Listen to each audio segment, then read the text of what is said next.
What's up, tribe? How you guys doing? Go ahead and hit that subscribe button. I hope you like this video. This is 90 Day Fiancé Happily Ever After, Season 6, Episode 9. So we start this episode off with Elizabeth and Andre. They're getting ready for this road trip. They're going to Maryland. Okay, they're coming to my part of town from Florida. So that is a long drive. I have done it. I've driven from here to Miami a couple of times. That's a long drive, okay? They have the RV now. Allegedly, Andre has to drive the RV because he has a commercial driver's license, so he's the only one. That's not true. But I ain't about to be nick patty back. My parents, we had a motorhome, and it's up to a certain amount of feet, and I promise you that motorhome does not cross that threshold, but whatever. Anyway, he's driving. Now, they leave from their house to go pick up her family. Of course, they're complaining from the beginning. He knocks over a sign on her yard. They're driving, and he hits a turn, and the refrigerator opens, and everything falls out the refrigerator. Again, that's done for theatrics. Because, again, I grew up in campers and motorhomes my whole life. And so, in order to ensure that the refrigerator doesn't open and the cabinets and stuff, there are locks on them. There's literally a lock on the refrigerator. You close the refrigerator door, you push the lock. So either they didn't push the lock in or they purposely let the stuff fall just for it to be, theatrical.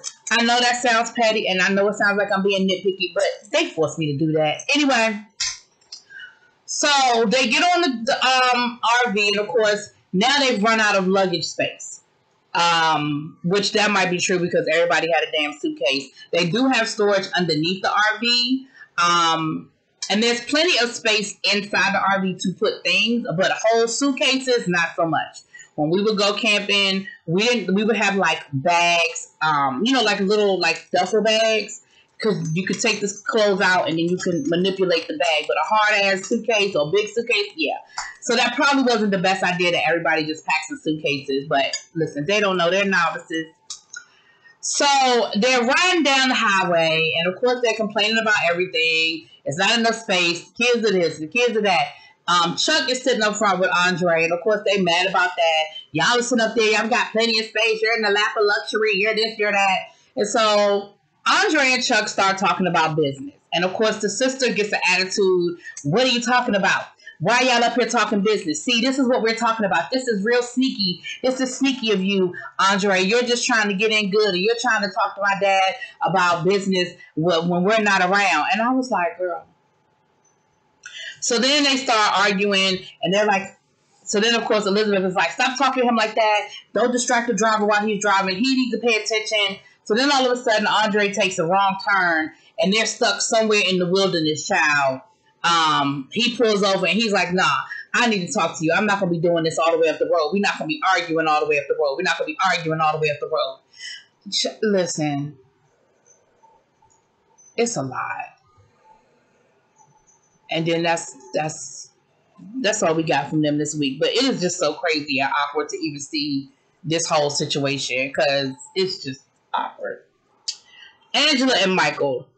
Angela is still losing weight. She's making smoothies. She's trying to eat healthy. She said that the hypnotism worked for a little while until Michael pissed her off again.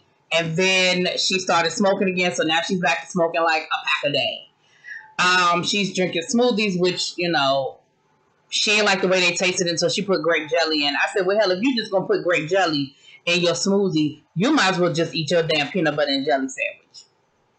Who the hell puts grape jelly in a damn smoothie? Because it wasn't sweet enough. Anyway, she's complaining to her daughter, talking about Michael ain't this and Michael ain't that, and he's not calling her, and he's not answering the phone. They try to call him. He doesn't pick up the phone. She was like, see, this is what I'm talking about. I don't know what's going on with Michael. I don't know what this is. And so she goes to somebody, honey, to try to see if he can track Michael's phone. Now, first and foremost, even if he can do it, he damn straight will tell you he can do it on camera. Because that's illegal. But he tells her, no, we can't do it. He said, but, on the WhatsApp, you can, if he agrees to do it, you can get him to turn on his location.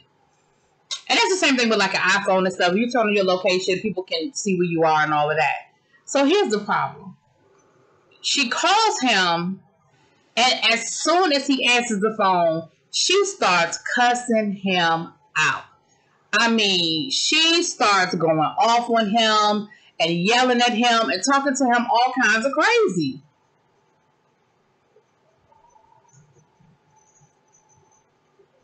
Well, I don't mean no harm, Angela, but I'm not talking to you either. I'm not responding to that. I'm not entertaining that. You're not going to talk to me crazy. Now, my understanding is that this is Angela's MO. This is not the first time she done talk crazy, so this is what she does. Okay, fine. But at the end of the day, the way she talked to that man, and the way she yelled at him and cussed at him and called him all kinds of this, that, and the other, and then she hung up on him, and then when he called her back, she cussed him out again and hung up on him again. I'm thinking to myself, and then she said, well, it's over. If you don't act right, then it's over. If you don't do this, and then he said, finally, now mind you, this argument went all the way to the rest of the, I mean, she went home and they were still arguing. He said, well, I'm not gonna beg you.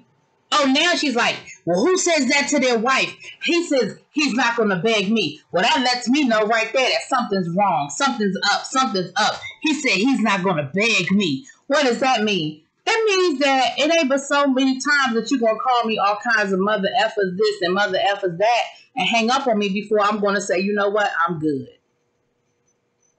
Now, granted, this might be their regular MO, and that is fine because I don't know nothing about their MO like that.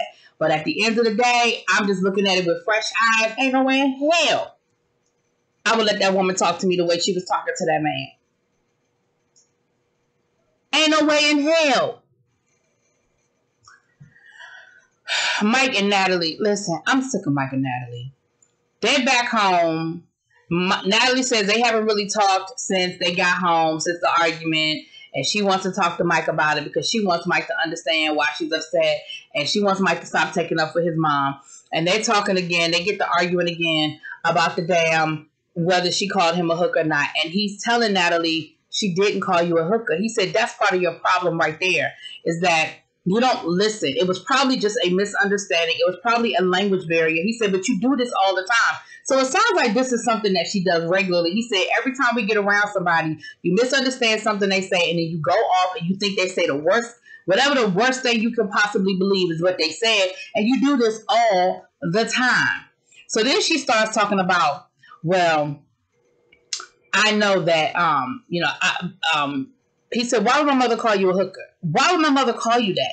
Well, I don't know, but I know that I was raised the right way, and I was raised by a good, in a good home to be a good woman. And he was like, so what you trying to say? Like, what you saying about my mom now? He was like, so now you're talking about my mom.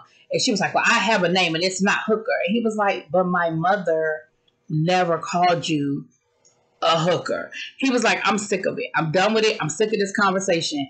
He said, all you had to do was like it must have been just a misunderstanding. And my thing is, again, I say, Michael, you could have resolved all this in the moment. You could have resolved all this in the moment if you would just say it. Mom, what did you just say? Because Natalie, she heard you wrong. But then we wouldn't have this 3-episode argument. And let me say this. The whole time this argument is happening, Natalie and Mike are playing with a fucking rat. You heard me correctly, a rat. They went to the pet store to get a dog. And somebody came in there to get some mice for their snake. And Natalie says, we have to save the rats. So Mike let her get one. So they're literally playing with the rat. The rat is crawling all over her arm, all up her leg. Up on her chest. Mike has the rat. The rat is crawling. I was like, y'all gotta be fucking kidding me right now. Are we really sitting here watching this rat crawl up and down? Who gets a pet rat? Then we had this whole argument, and Natalie brings up again that she doesn't want to be a translator, and she doesn't want to do this and doesn't want to do that. And after all of this goes down, then she says she wants to work for the news station, and maybe she'll translate at the news station. And Mike was like, so basically what my mama said.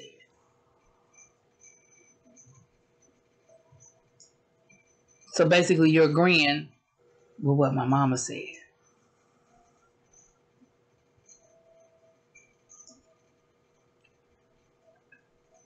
So then after all of this, Natalie says, well, maybe I did hear her wrong. I don't know. Maybe I did.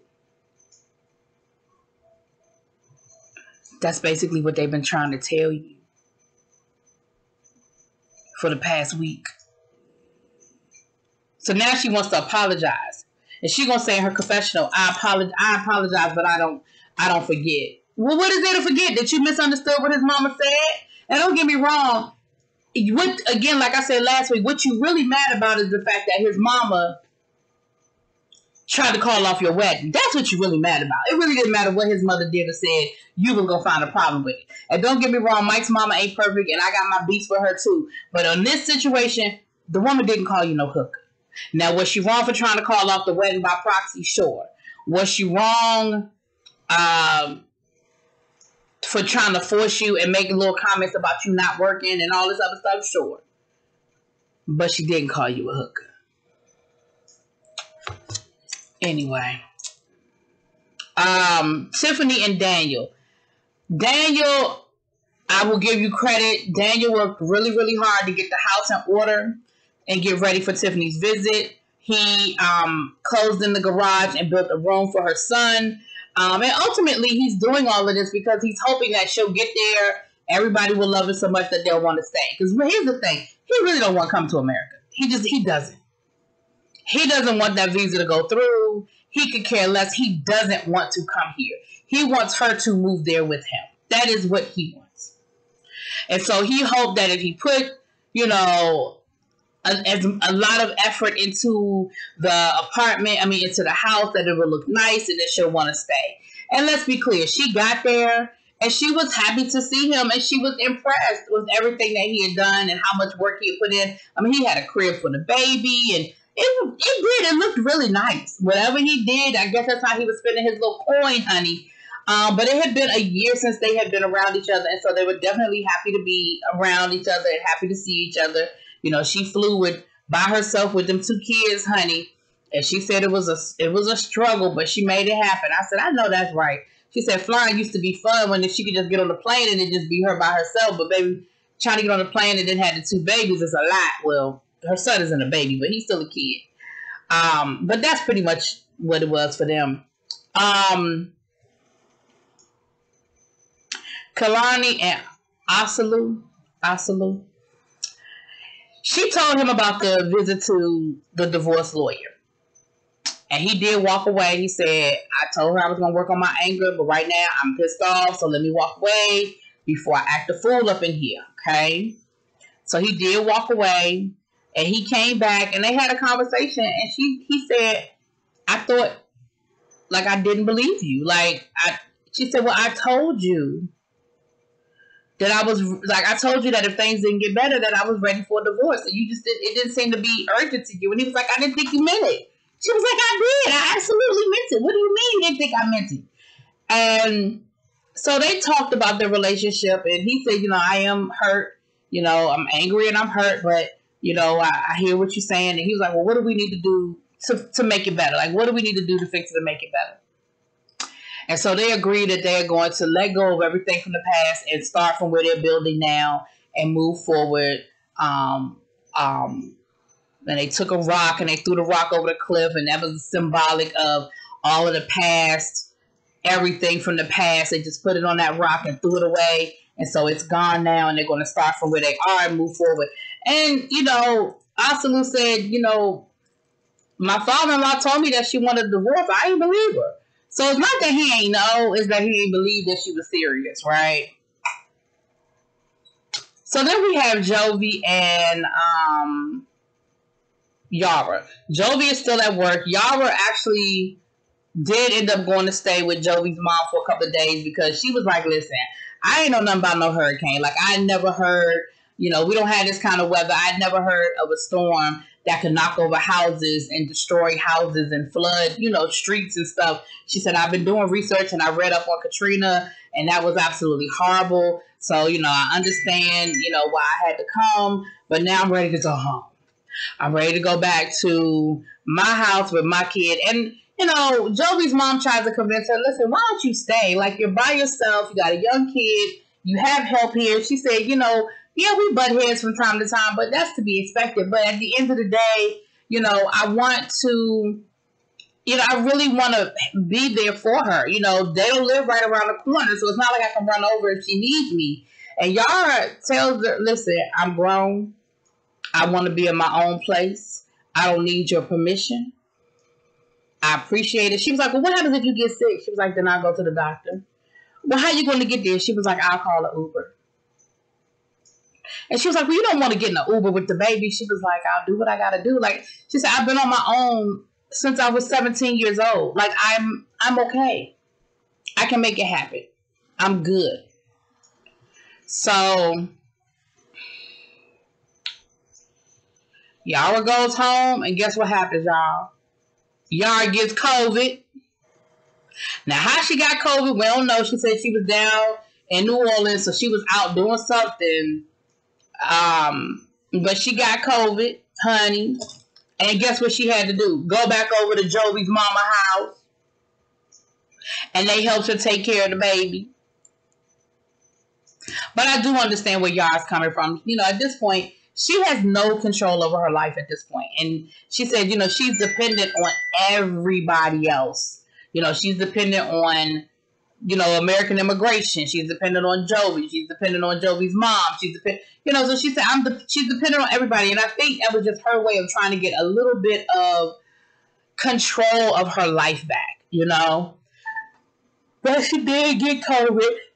Oh, excuse me. But she recovered well.